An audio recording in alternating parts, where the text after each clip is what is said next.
Els serveis socials de la comarca de la Garrotxa tenen els seus orígens a finals dels anys 80, quan la nova llei de serveis socials del 1985 va transferir-ne les competències directes a les administracions locals. A partir de llavors, els serveis socials de la Garrotxa van passar a ser gestionats per l'Ajuntament d'Olot, que assumia la responsabilitat dels de la ciutat, i pel Consell Comarcal, que es va fer càrrec dels de la resta de la comarca. Amb el pas del temps, es va fer evident que l'estructura dividida entre dues entitats generava desigualtats i duplicava esforços. Va ser el 1997, època en què Isabel Brussosa era l'alcaldessa d'Olot i també la presidenta del Consell Comarcal de la Garrotxa, quan es va posar a sobre la taula la necessitat d'unificar esforços. El que es buscava era impulsar una eina col·laborativa entre l'Ajuntament i el Consell amb consens institucional i polític per tal d'optimitzar la gestió i potenciar els serveis socials a la comarca. Anteriorment, ja s'havia format un precedent, el Consorci Geriàtric de la Garrotxa, un òrgan que va facilitar la fundació de la residència Montsecopa el 1995. D'aquesta manera, i agafant de model el Consorci Geriàtric, l'any 1998 va entrar en funcionament el Consorci de Benestar Social de la Garrotxa, que es va convertir en el primer model de consorci social de Catalunya.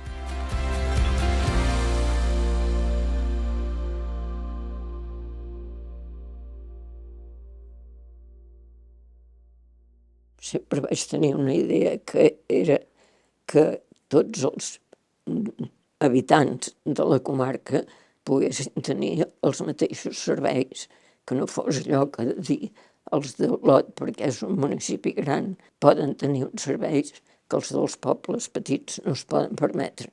Per tant, tot el que vam anar fent va ser en aquest sentit. Llavors ens vam decidir d'unificar els serveis de l'Ajuntament i del Consell Comarcal, que llavors a l'ajuntar-los, tot i que fossin els mateixos, el treball podria ser molt més eficaç. Ens ha vingut moltíssima gent de tot Catalunya a veure el nostre model, perquè realment ha donat uns bons resultats.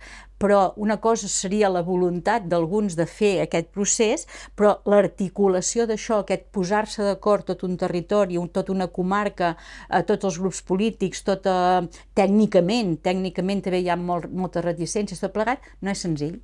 Unes miques de reticències van ser per part dels tècnics que ja hi havia, tant del Consell com de l'Ajuntament, perquè, esclar, tenien la sensació que el seu lloc de treball perillava amb aquesta fusió, diguem-ne.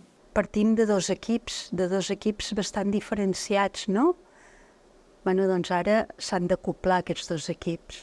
I va arribar un moment que aquest treball i aquest acoplament ja es va anar donant i ja parlàvem de l'equip del Consorci. Un tema clau és que políticament tinguin recolzament. I llavors hi havia la gran incògnita i què passarà quan no sigui la mateixa o siguin de dos partits diferents.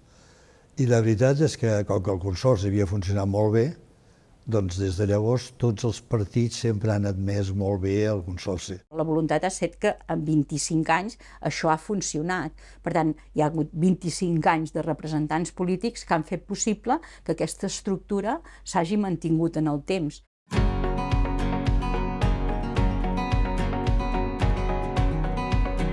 A l'inici vàrem anar-nos en el carrer Estires. El primer dia vaig pensar, i per on comences, no? Per on comencem? I vaig pensar, bueno, fem-ho fàcil, mirem a veure quin logo posem, comencem a pensar, no? A la part potser aquesta més senzilla, no?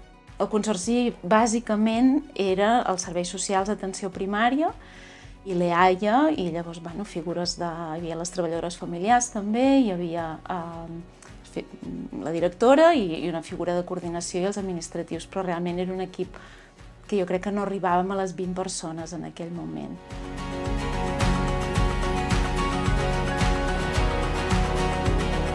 dintre de l'abast i la varietat que tenim als serveis socials, ens hem especialitzat una mica per equips, no? I el nostre porta el de relacions familiars. En aquell moment estàvem molt vinculats en els centres educatius, com a lloc on els infants passen més hores i, per tant, com a lloc on és més fàcil poder detectar situacions de patiment. Intentàvem també fer una feina com de sensibilitzar molt de quins són els indicadors que poden fer-nos pensar que un infant no està prou ben atès per la família i a partir d'allà com començar a treballar conjuntament, no? Quines coses es podien fer.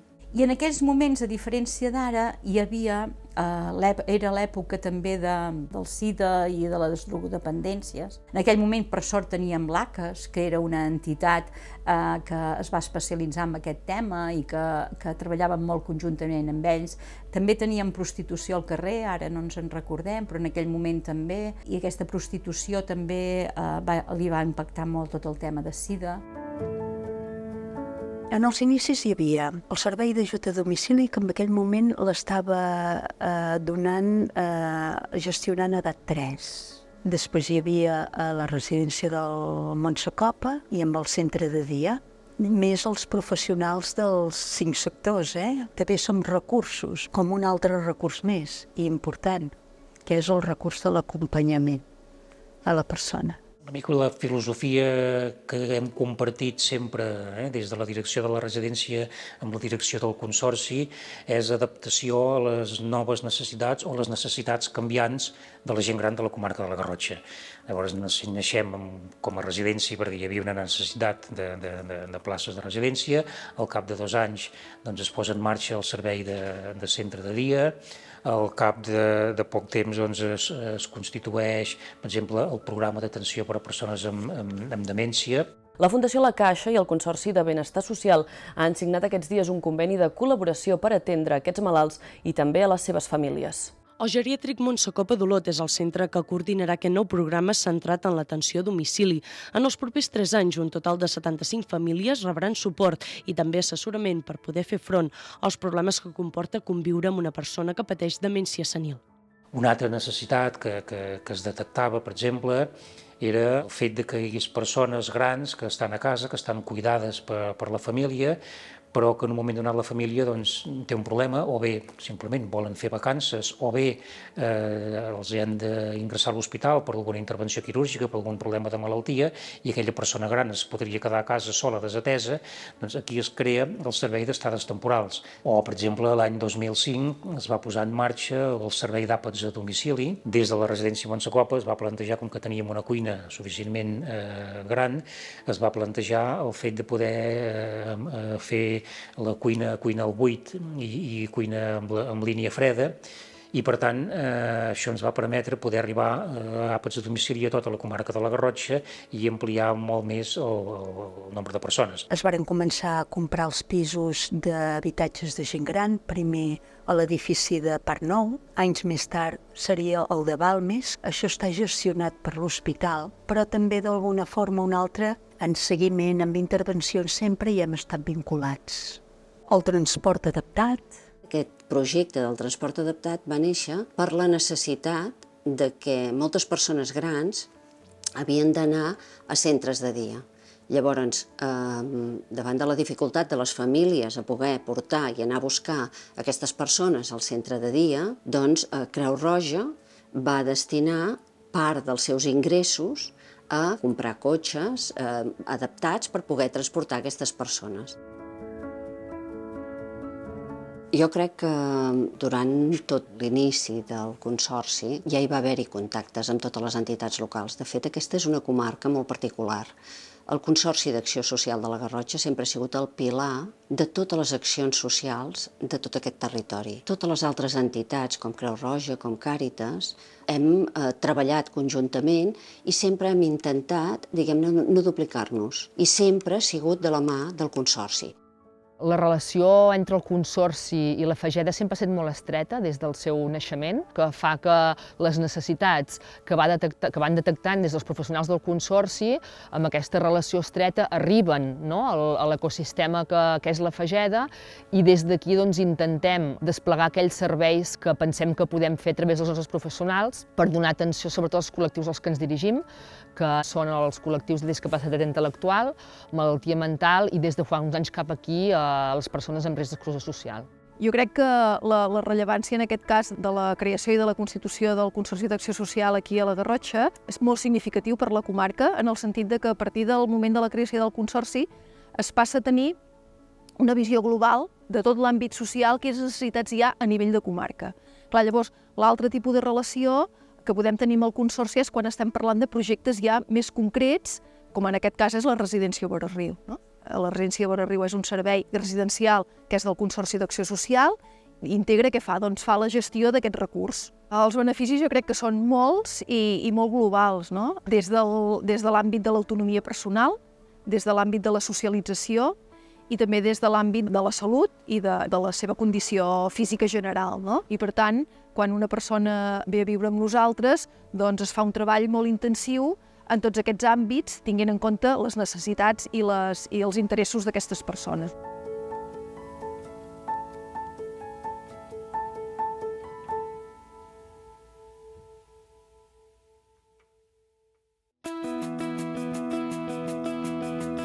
L'any 2000 és quan es desenvolupa i es comença a construir i a estructurar el pla d'immigració i el pla de desenvolupament comunitari. Des de les primeres dècades del segle XXI, que comencen a arribar gent ja d'altres, no només de l'estat espanyol o no només de pobles veïns, sinó que ve gent una migració molt més global, és quan es comencen a treballar en polítiques més d'acollida, sobretot per donar informació a doble banda, no? És a dir, quines són les normes del joc del territori on t'has arribat, quins deures tens, també quins drets tens, com funcionem aquí, com no? Sempre enfocats molt en millorar la convivència i en crear cohesió dintre la societat garrotxina. I jo potser diria que el punt d'inflexió més gran és l'aprovació l'any 2007 del Pla de Ciutadania i Immigració de l'Ajuntament d'Olot.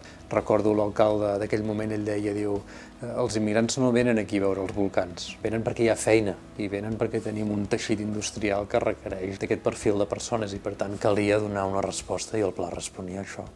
I aquest pla identificava com 4 grans àmbits, un primer que era el dels temes d'acollida, es feien sessions formatives, entrevistes, acompanyament a serveis, a àmbits. Després hi havia un segon eix, que era el que s'anomenaven les polítiques d'inclusió. Aquí es fixava molt en aspectes vinculats en el mercat de treball, en la formació, i hi havia un tercer eix, que era el que anomenàvem de cohesió i convivència, que aquí es prioritzaven actuacions per fomentar les relacions, el coneixement mutu, la interacció, tot aquest àmbit que potser no era un àmbit prioritari per les persones quan arribaven. Les persones quan arribaven volien situar-se, volien treballar, volien poder portar els fills a l'escola. Quan estaven una mica més assentades, doncs era el moment això d'afavorir la participació. Aquí a la Garrotxa s'ha ficat molts esforços amb el que en diem acció comunitària, que l'acció comunitària és tot aquell treball que fa que les persones resolguin una mica les seves necessitats en comunitat. Un dels projectes que s'ha dut a terme és un que es diu Veïnatge i Convivència, que precisament el que parla és de la convivència en l'espai quotidià. A casa nostra, al final, només hi ha una cosa petita de fusta, una porteta que ens separa del replà, de l'escala, una altra porteta que ens separa de la plaça, i per tant, què passa en aquests espais públics, com ens els sentim tots propis, com els cuidem, promoure que siguin espais en què hi hagi relació, en què la gent es trobi, en què la gent es parli, que al final ens coneguem uns i altres, no?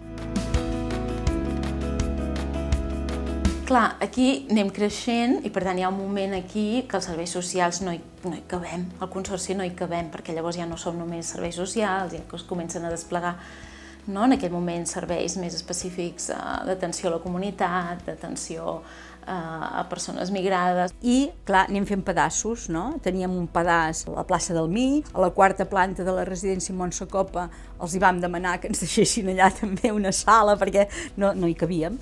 I per tant això dificultava molt tota el que és la gestió, no? I és quan ens comencem a plantejar la possibilitat de demanar un pla d'obres i això, vam comprar aquest edifici i les obres d'aquest edifici. La nova seu del Consorci es va situar a l'edifici de Can Castellanes, que antigament havia sigut un taller d'estatuària religiosa. La seva inauguració va coincidir amb el 10è aniversari de l'entitat moment en què es va aprofitar per adaptar el nom als nous temps, de manera que el Consorci de Benestar inicial va passar a dir-se Consorci d'Acció Social. Aquesta actualització també es va reflectir en el nou logotip, on la lletra A d'Acció simbolitza una abraçada que reflecteix el suport i l'acompanyament que ofereixen els serveis socials.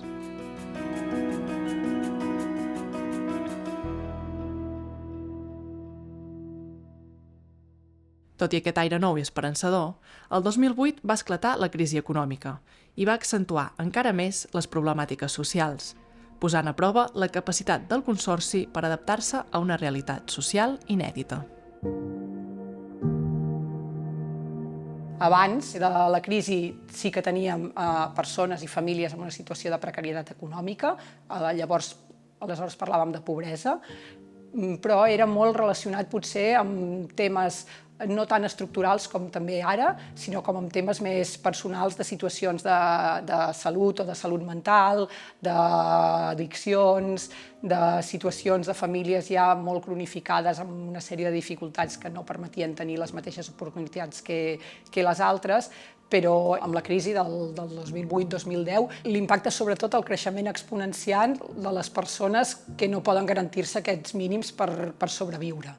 De cop hi va haver un nombre molt més alt de famílies a ser ateses i moltes en situació en aquell moment de precarietat econòmica. I sí que és veritat que una precarietat econòmica acaba afectant no només a l'economia familiar, sinó a l'alimentació, a la salut, al nivell d'estrès, i per tant acaba afectant també a la manera com els adults exerceixen la parentalitat o la marentalitat. No perquè no tinguin habilitats per fer-ho, sinó perquè en aquell moment de crisi diguem-ne que els esforços s'han de centrar en altres coses, no?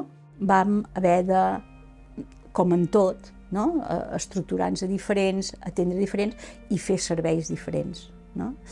I per això apareixen tots els serveis més dedicats a la pobresa, a oferir els aliments bàsics. El menjador social s'obre l'any 2009, el menjador ha anat evolucionant i ara hi ha més serveis a lo que és l'espai del menjador. Ara parlem de l'espai Guspira i en l'espai Guspira, a banda del menjador, hi tenim dutxes, hi tenim bugaderia, tenim ordinadors, tenim un espai on hi ha un microones per poder fer un cafè, una tele, revistes, els diaris, un espai que en diem l'espai obert perquè la gent pugui venir, sobretot en moments de fred, o a carregar el mòbil, a tenir una estona per poder seure i estar calent quan fa fred o quan plou, o inclús un espai de relació en trobar-se amb altres persones.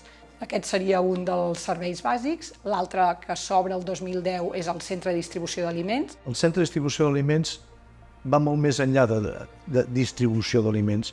És un projecte integral d'atenció a les persones d'una manera molt digna, de manera que les persones no se'ls adjudica un lot de productes de primera necessitat, sinó que tenen capacitat d'escollir en funció de les seves necessitats, de les seves valoracions que s'han fet també tècnicament des del Consorci, evidentment, una sèrie de productes que siguin de primera necessitat.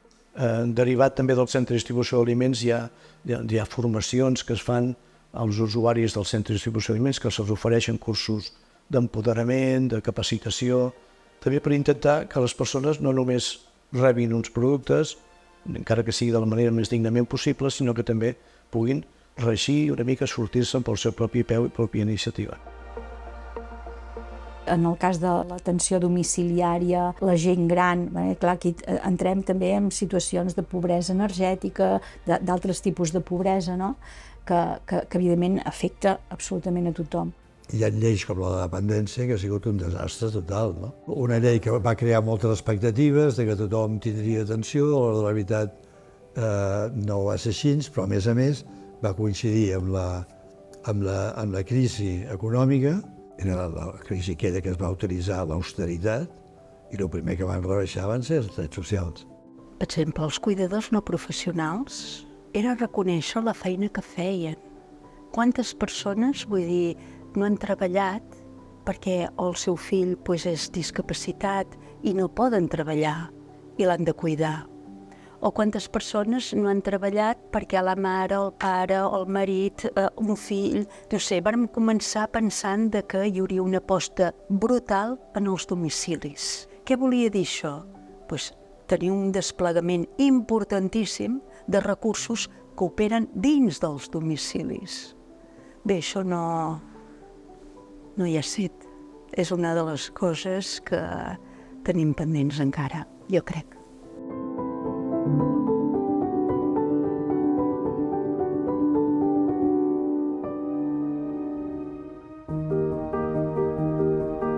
A la Garrotxa passen de tindre la taula de la pobresa a la taula de la cohesió social.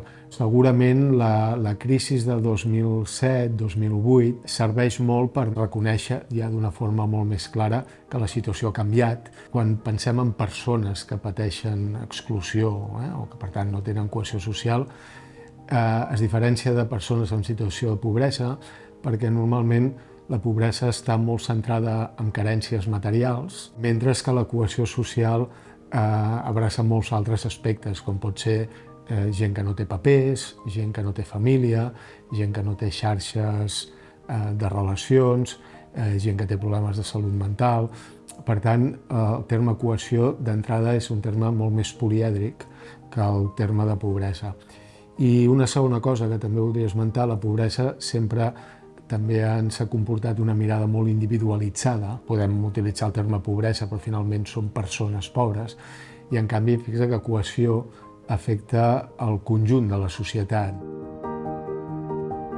En aquell moment hi havia també com una necessitat de dir, home, potser ja tenim molta gent que ja fa molts anys que viu a Olot, els hi continuem dient immigrants, quan potser ja fa 20-30 anys que estan aquí. Hi ha nois i noies que han nascut a Olot i els hi diguem immigrants, i això no té massa sentit.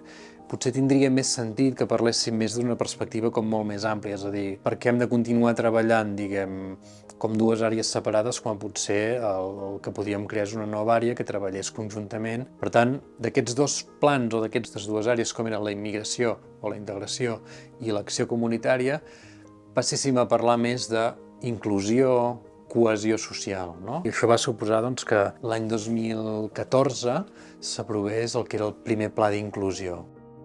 Sempre hem tingut molt la finalitat última és de la cohesió social, no? De la millora de la convivència. Perquè això sigui possible hi ha com dos factors molt importants. Un és hem de tenir unes normes de joc conjuntes, que és el que es pot, que és el que no es pot fer i per tant que respectin, però també hi ha d'haver per l'altra banda un reconeixement d'aquesta diversitat.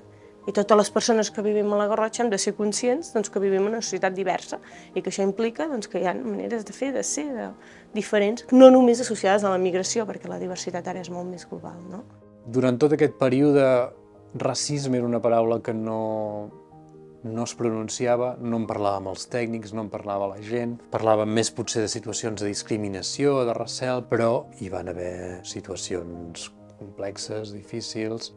L'obertura als centres de culte havia estat delicat. Avui en dia sí que parlem, no? I el propi Ajuntament ha fet projectes per combatre el racisme immobiliari i, per tant, hi ha hagut, hi va haver, hi ha i continuarà havent-hi sempre recels. El 20% de la població d'Olot és nouvinguda. Això vol dir que en una mateixa ciutat hi conviuen cultures i religions diferents. Aquest percentatge ha crescut a una velocitat inesperada amb un marge de temps molt reduït, provocant un impacte molt gran a la societat autòctona. Ara s'ha fet un pas molt important per apropar religions, ubicant-les en un mateix lloc. Això té un nom, un grup de diàleg interreligiós. L'experiència s'ha provat en d'altres ciutats catalanes i ara acaba d'arribar a Olot. Catòlics, musulmans, panjabis, sikhs o representants d'aquestes cultures, que són les predominants a Olot, s'han assegut per primera vegada junts. Però alguns aquesta és una imatge que insinua un canvi en un futur no molt llunyà, on les persones es tractaran per igual, deixant de banda les seves creences.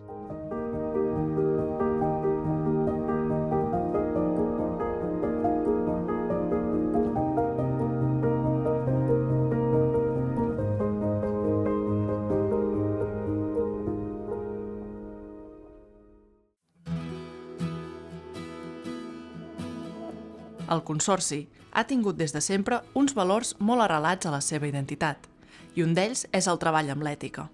Tot i que aquest compromís l'ha tingut present des del començament, va guanyar una nova dimensió el 2013 amb la creació de l'ERES, l'Espai de Reflexió Ètica en Serveis Socials. Inspirat per la iniciativa del Comitè d'Ètica de Serveis Socials de Catalunya, que va fomentar l'establiment d'àrees de reflexió ètica arreu del territori, l'ERES es va constituir per considerar l'ètica com un eix fonamental en la presa de decisions i la gestió dels serveis socials. L'ètica ens permet reflexionar sobre les nostres intervencions. La nostra atenció ha de ser basada en el respecte, en la mirada molt atenta cap a l'altre, en conèixer, en l'autonomia, i tot això mereix que ho fem de la millor manera possible. Sí que és veritat que internament nosaltres hem cregut sempre que era un factor determinant amb la nostra intervenció. El tipus d'intervenció que fem amb les persones que fem aquesta intervenció ens ha de moure aspectes ètics i hem de resoldre dilemes ètics que moltes vegades en la nostra intervenció poden sorgir. Llavors l'ètica també penso que van ser dels pioners, no? Aquí a Catalunya es va fer el Comitè d'Ètica, diguem, de serveis socials, que el presideix aquesta, que és molt bona, professora d'ètica, la Begoña Román, i doncs ella ha creat espais d'ètica a diferents llocs. Doncs aquí a Olot n'hi ha un. Hem fet una evolució molt positiva perquè vam començar assajant, aprenent. A mesura que han passat els anys, l'ERES cada 2 anys es va renovant. Per tant, hi van formar, cada vegada hi ha més persones del Consorci que han passat per l'ERES. I per tant, és alguna cosa que en el Consorci ja es va palpant, ja l'ètica forma part del Consorci i que val la pena que ho puguem anar dient, que puguem anar parlant i, com he dit abans, tenim el deure de mirar des d'aquesta reflexió tan important.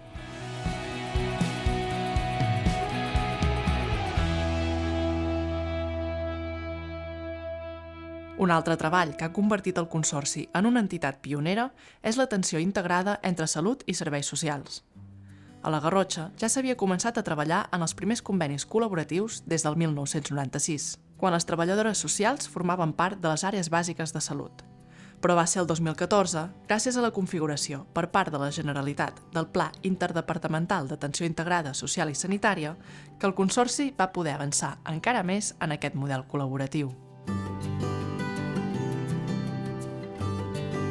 La nostra comarca és una comarca molt sobreenvellida i, per tant, els nostres esforços han de ser com podem atendre aquestes persones amb complexitat social i sanitària d'una manera conjunta. Quan des de salut veiem una persona, no solament la malaltia és la causa de la visita, sinó que moltes vegades emmalalteixen perquè hi ha darrere una causa social. Pensa que aquí a Catalunya es parla de l'àmbit aquest sociosanitari des de fa més de 30 anys. Doncs en 30 anys no s'havia lograt. Anem parlant, hem fet programes pilot, anem no sé què, però no s'havia lograt. I en canvi aquí el Consorci va lograr fer un conveni amb Sanitat, va lograr que els treballadors poguessin anar al centre de salut, va lograr tot això que abans deien, això no es pot fer, és impossible. La comarca de la Garrotxa és una comarca molt especial. I ho dic de veritat, és una comarca molt especial en el que s'ha treballat històricament. Serveis socials i serveis de salut s'han anat treballant conjuntament. Veient el Departament d'Acció Social i el Departament de Salut, que aquí s'estava treballant, doncs van venir a veure què és el que estaven fent i els hi vam explicar. L'any passat es va determinar que fóssim un dels 7 territoris de Catalunya que avancéssim amb aquest tema i que, per tant, la Generalitat començaria a finançar una sèrie de projectes que nosaltres podíem plantejar per intentar modelitzar com es podien implementar al reste de Catalunya. No érem conscients del benefici fins que un dia unes dades de salut ens van posar sobre la taula que, per exemple, era la comarca que tenia menys reingressos de pacients a l'hospital. És una dada que va ser molt rellevant, molt, perquè és que era espectacular la diferència de la comarca de la Garrotxa a la resta de comarques de Catalunya. Això ens va fer replantejar que estàvem en el bon camí. Aquest projecte va fer que el 2019 el Consorci rebés un premi per part de la Fundació Abedis Dona Abedian, en reconeixement pel treball integrat entre salut i serveis socials amb lideratge social.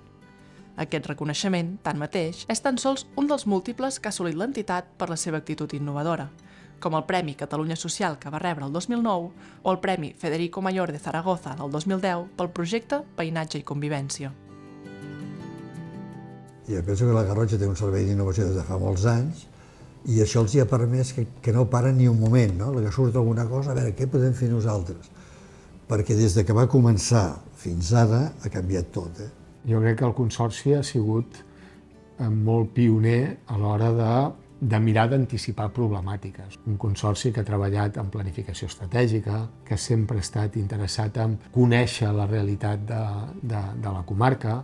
És un consorci que té, jo observo, molt bones relacions amb les entitats i amb les institucions diverses del territori, no? I per tant jo crec que és un consorci que, de fet, a nivell de Catalunya molta gent se'l mira com un cert referent. No? El Consorci ha estat una plataforma que ha pogut donar això, innovació. Ha pogut ser un laboratori d'experiències també, en aquest sentit. Però sempre, sempre, sempre amb un nord. Això és bo per la població que tenim, intentem fer-ho.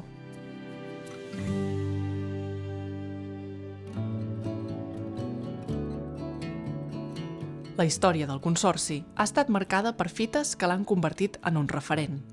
Al llarg de la seva trajectòria, ha seguit treballant constantment per adaptar-se a noves realitats, fins a convertir-se en el que és avui, una entitat consolidada que destaca pel seu enfocament singular. Actualment, compta amb una àmplia gamma de serveis estructurats en 4 àrees principals: l'atenció a la comunitat, l'atenció a la infància, adolescència, joves i les seves famílies, la promoció de l'autonomia i atenció a la dependència i la promoció social. L'evolució d'aquestes àrees fins a dia d'avui també ha estat caracteritzada per un treball continu en innovació i flexibilitat per tal d'adaptar-se a les necessitats canviants de la societat garrotxina. L'àrea de relacions familiars, que era un dels àmbits ja actius des del naixement del Consorci, actualment està situada a l'antiga seu del carrer Estires. Després del trasllat a Can Castellanes, aquest espai va quedar buit i es va aprofitar per situar-hi l'Espai Famílies, que va néixer el 2014 com un centre pioner a tot Catalunya per donar suport a les famílies en risc d'exclusió social. Actualment s'hi porten a terme 3 serveis d'atenció a la infància i joves, el projecte de petita infància de 0 a 3 anys, el servei de centre obert i el projecte joves, a més dels serveis de suport familiar per conflictes i relacions deteriorades o el servei de va i ve per a famílies en procés de reagrupament. Clar, per una banda, s'ha guanyat amb serveis específics dins de l'àrea i s'intenta agafar les situacions una mica abans, no? I aquesta també ha sigut l'evolució, d'alguna manera, no? dels serveis socials adreçats a infància. Des d'un primer moment, no? que hi havia només l'equip especialitzat, que era l'EAIA, fins ara, que tenim molts altres serveis, s'ha passat com d'aquesta intervenció més dura, no? Més en el moment que ja les coses van molt malament, a intentar anar ampliant els serveis de prevenció i que es vagin atenent les situacions molt abans i que no ens arribin ja tan deteriorades. L'àrea d'atenció a la dependència també ha seguit creixent i treballant per adaptar-se a les necessitats canviants del sector. I tot i els retrocessos i retallades que ha patit, ha aconseguit situar-se, també, com un referent en el territori. Tant és així que des del 2014 el Consorci gestiona els serveis de valoració de la dependència i la discapacitat de les comarques de la Garrotxa, Ripollès, Cerdanya, Pla de l'Estany i la Selva. A més, en els darrers anys, ha impulsat el servei de teràpia ocupacional i el banc d'ajudes tècniques amb l'objectiu de millorar l'autonomia, la cura i l'accessibilitat de les persones al seu domicili i de prevenir futures situacions perjudicials derivades de la discapacitat o la dependència. A part de la innovació, també ha seguit treballant per obrir nous centres i residències i ampliar els ja existents. Ara es parla molt del nou model d'atenció residencial que ha d'estar centrat en la persona i aquí la residència Montsecopa ha fet una aposta importantíssima per treballar i desenvolupar aquest model. És a dir, per nosaltres l'important és la persona atesa i el professional és el que ha de donar servei i respondre a les necessitats canviants d'aquesta persona atesa. Ens adonàvem compte que hi ha molts serveis que estan com molt unificats dintre de lo que és Olot. I què passa amb la comarca, no? Vull dir, la gent s'ha de desplaçar i quan pensem model centrat en la persona, és això el que hem de fer? Llavors varen començar a sortir el centre de dia de Sant Feliu, que no només actuava com a centre de dia, sinó com a centre de recursos. Després, més tard, va haver-hi el Sallar de Llierca, que també va ser un centre de recursos també.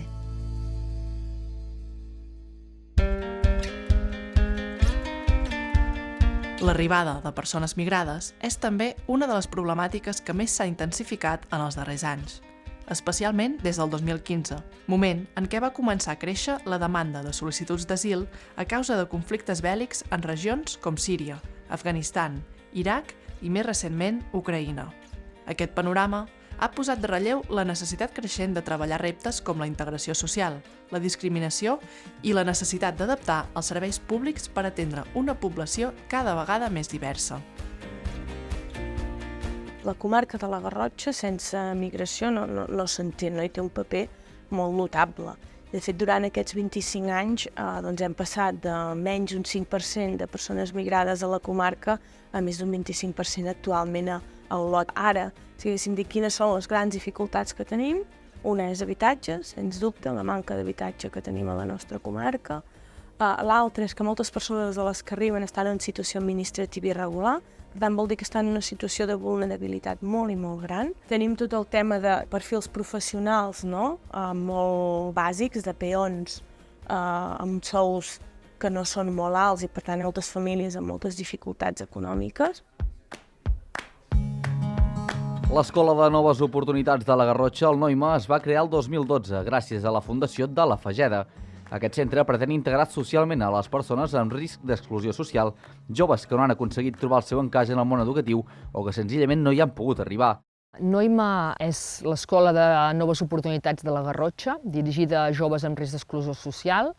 La idea de Noima neix ja fa uns anys, fruit d'un procés d'identificació de situacions a la comarca, un procés que participen agents educatius, agents del món de l'ocupació i també en aquell moment hi participa la Fageda, i una mica es defineix com a repte de ciutat i de comarca, el fet de poder donar una resposta a aquests joves que estan al llindar de l'abandonament escolar o que arriben a la nostra comarca, que sabem que hi ha hagut processos migratoris els últims anys que arriben a la nostra comarca i que troben alguns dels serveis, perquè ja hi ha serveis dirigits a aquests joves, però que d'altres queden fora de qualsevol dels serveis ja existents, o per edat, o per situació administrativa, o per qualsevol altre motiu. Ara per ara tenim especialització, per exemple, en atenció a joves migrats sols, que evidentment la primera onada migratòria dels joves sense acompanyants adults la tenim el 2018 i per tant ara ja hi ha serveis específics que no teníem abans. Estem també tenint serveis específics d'atenció al sensellarisme, que és un fenomen que s'està donant cada vegada més i incrementant d'una manera alarmant, diria jo, i que per tant també necessita d'unes respostes molt concretes i molt adequades a les necessitats.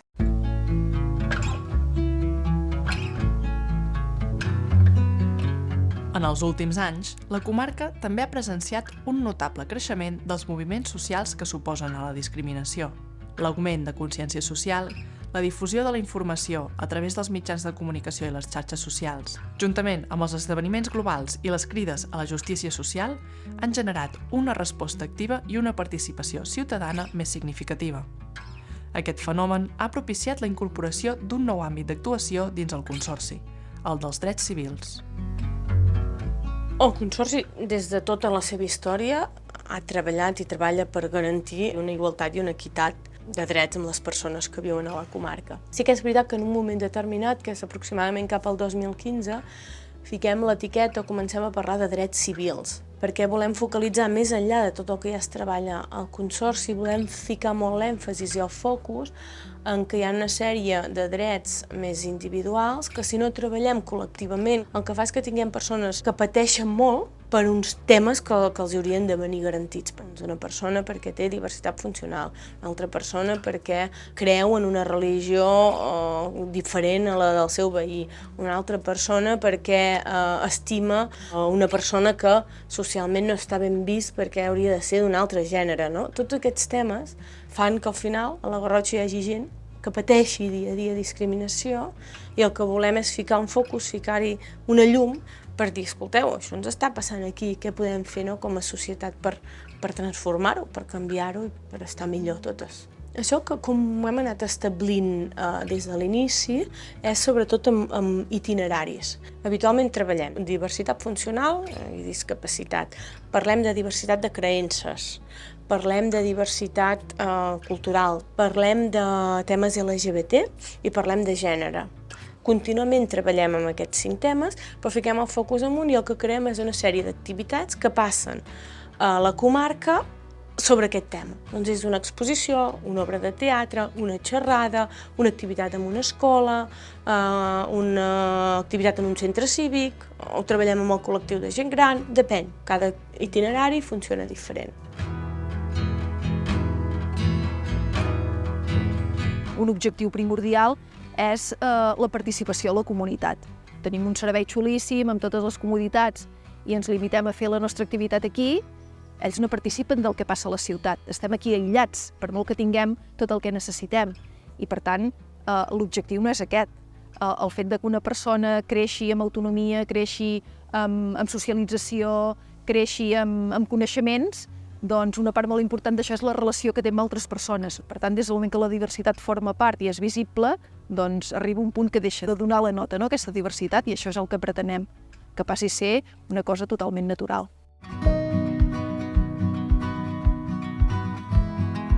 Sí que crec que hi ha moviment, no? Que les dones parlen, que les dones mancomunen, que les dones s'acompanyen i els espais de bon tracte estan funcionant des del 2014. Des del 2014 sempre hi ha hagut propostes per poder compartir amb la resta. Aleshores, per mi això és molt significatiu, perquè això realment ho fas des de la màxima generositat, no?, cap a la comunitat, cap a la resta de dones.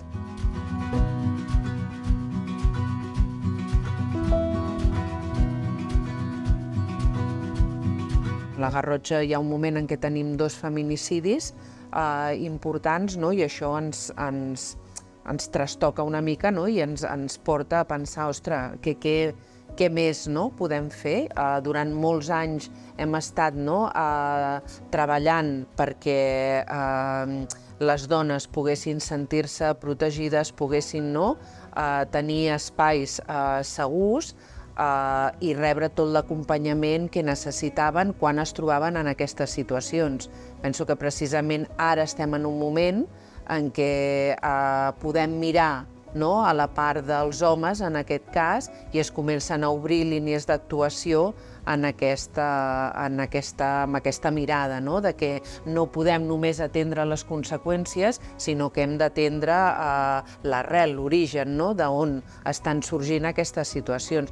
D'altra banda, el Consorci d'Acció Social de la Garrotxa s'ha sumat a l'aturada dels centres de treball de serveis socials durant 15 minuts. Els professionals han parat la seva activitat i s'han concentrat davant de la seu del Consorci per condemnar l'agressió patida per una treballadora del Centre de Benestar del Gironès Salt durant l'exercici de la seva activitat laboral el passat divendres 23 de novembre. També cada vegada poder tenir més aquesta mirada comunitària, no?, de no només interpel·lar les persones que directament estan en una situació de violència, sinó els entorns, els contextos, no?, familiars, socials, culturals en els que ens movem.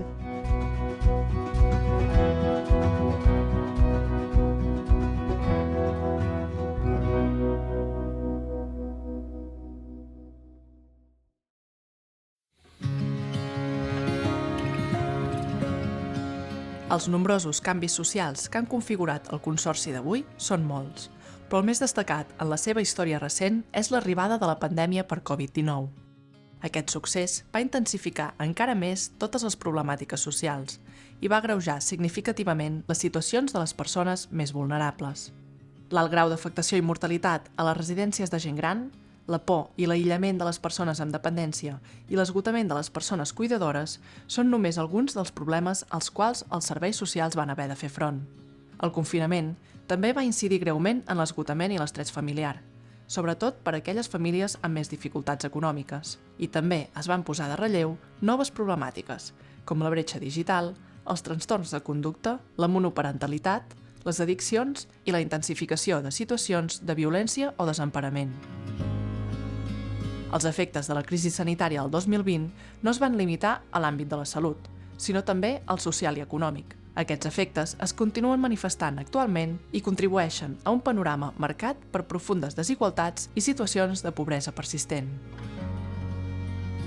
Les persones amb necessitat d'atenció personal van patir molt durament les conseqüències derivades de la pandèmia l'any 2020. Ha estat un any molt complicat, no només per aquestes persones, sinó per tots els sectors, és a dir, no hem d'oblidar la infància, no hem d'oblidar persones que viuen en una situació de precarietat en l'àmbit de l'habitatge, en l'àmbit laboral. De totes les persones ateses durant l'any 2020, les problemàtiques més destacables han girat al voltant de 33,62% problemes de salut i autonomia, 21,67% problemes econòmics, un 5,5% d'habitatge i un 5% en problemes legals d'estrangeria.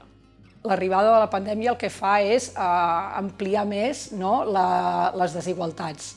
La Garrotxa és una comarca econòmicament dinàmica, que crea llocs de treball, i en canvi, quan parles amb la gent del Consorci, et diu, ja, però nosaltres cada cop tenim més gent que necessita ser atesa, cada cop hi ha més gent que no arriba a final de mes, cada cop hi ha més gent que no es pot pagar el pis, no? Perquè resulta que encara que tinguin feina, el mercat immobiliari està com està i per tant el sí és impossible. No? I com a més cada cop es dona més una cosa que anomenem la cronificació de la pobresa, que és que aquells que són pobres no se'n surten, ni que trobin treball. Una de les característiques amb les que estem treballant és amb l'alta complexitat. No només per l'econòmic, de fet nosaltres sempre reivindiquem, no treballem en famílies pobres, només treballem en famílies que estan passant per una crisi, que podríem ser tots en qualsevol moment. Però sí que ens trobem amb persones que han patit molt, que fa molt temps que pateixen, que hi ha hagut moltes situacions de violència, en diferents contextos. Que ara serveis socials no només és gent que necessita coses, sinó gent que pateix discriminació, gent que pateix racisme, dinàmiques de segregació, que és el terme que ara s'utilitza, no? És a dir, segregació territorial. Els d'un barri no es parlen amb els del barri del costat, els nostres fills no es barregen a les escoles amb segons qui perquè hi ha segregació escolar. Per tant, societats on cada cop ens anem segregant més, ens anem separant, i això ens debilita molt, no? Abans les problemàtiques, les necessitats s'atenien des d'una sola mirada. Ara això ja no pot ser.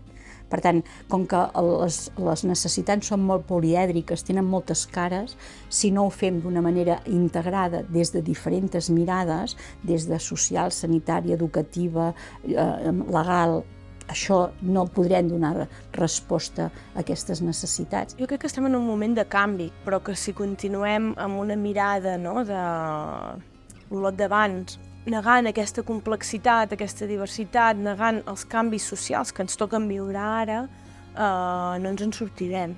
Què és el que jo puc canviar? Al final, aquesta penso que és la pregunta clau que fa que puguem evolucionar com a ciutat, no? Què és el que jo puc canviar perquè això ho faci millor? Quin escenari? Com m'imagino la Garrotxa del futur? Una Garrotxa plena de conflictes en què la gent visqui separadament i anem coexistint però no ens trobem? O volem una Garrotxa en què la gent convisqui, que estiguem tranquils, que compartim espais i per tant que entre totes la fem funcionar millor, no? Soc molt més del que veus. La meva manera d'estimar val tant com la teva. Si les meves creences no em limiten, per què ho fas tu? Que el lloc d'on vinc no condicioni on puc arribar. El meu futur és meu, el trio jo. Sentir que no estem sols, que la comarca es fa corresponsable, que no només pensem en la infància i en les famílies, la gent que ens hi dediquem, sinó que aquell que dissenya una plaça hi pensi, que el que crea una fàbrica hi pensi, que el que és president d'una escala hi pensi. És important perquè tenir una comarca cohesionada implica conèixer-nos, respectar-nos i actuar de forma comunitària. Però si realment volem ser una comarca acollidora, volem ser una comarca on s'hi visqui bé, volem ser una comarca on no hi hagi problemes d'inseguretat o de por dels veïns i les veïnes, hem de poder ser una comarca també molt més equitativa amb drets.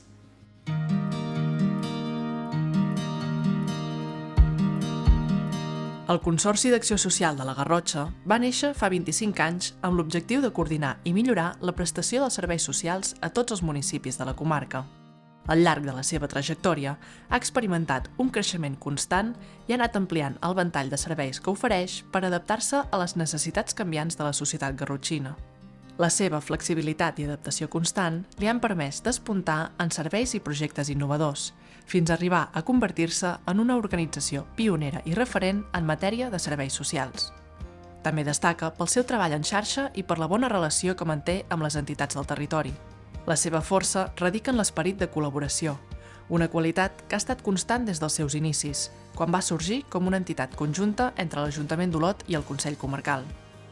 Avui, el Consorci d'Acció Social compta amb gairebé un centenar de professionals i s'ha convertit en un agent essencial pel bon desenvolupament de la comarca. La seva tasca està esdevenint imprescindible en un moment on l'augment de demandes i la complexitat dels casos és cada vegada més elevada. Una entitat que no només lluita pels drets socials, sinó també per obtenir el reconeixement del sector i les seves professionals. Una lluita que posa de manifest la maduresa d'aquesta entitat i la seva valentia per fer front a les necessitats socials que hi ha i que hi haurà a la nostra comarca.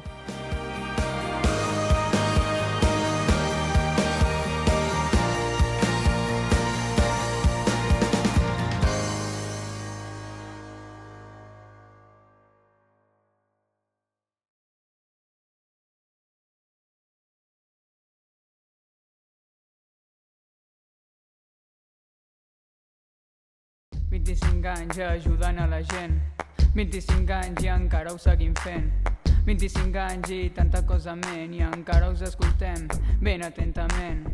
I amb el temps seguim així i si tens problemes t'ajudarem aquí i pas a pas nosaltres caminem junt i en tot cas pujarem ben amunt. Venim en frustració i en desesperació,